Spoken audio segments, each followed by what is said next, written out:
Welcome to another installment of the SICK Sensor Secrets. In today's installment, we're going to talk about inductive sensors and reduction factors and how that matters to the detection range on different types of metals. All right, so let's take a look at this inductive sensor. I've got it set up here with the capacitive sensor as well, but we're really just going to look at this. I put a piece of tape down so we can mark the distances. So as I bring in, this is just straight up iron. As I bring this in,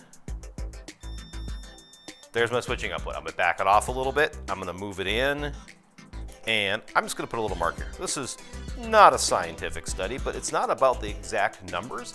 It's about a reduction factor. It's like percentages. It's a multiplier. So I'm going to take the iron away, and we're going to go to, let's say, aluminum. I'm not really going to go in a particular order here, but as I bring in aluminum, here's where iron was, right there. But I have to keep moving closer and closer and closer until the aluminum is triggered.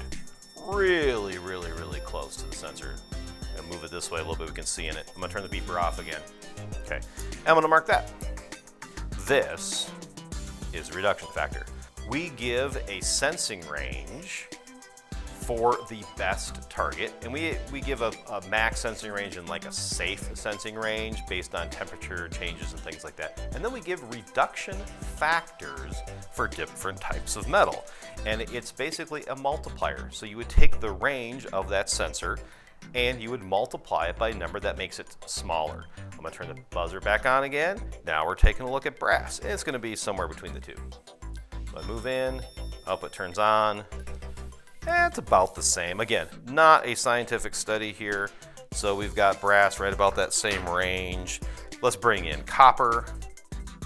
I go past the iron, and now we're turned on right about here. So we basically go from an iron at the max distance. Steel, which has iron and carbon in it, gets pretty close as well, but not as close as straight up iron.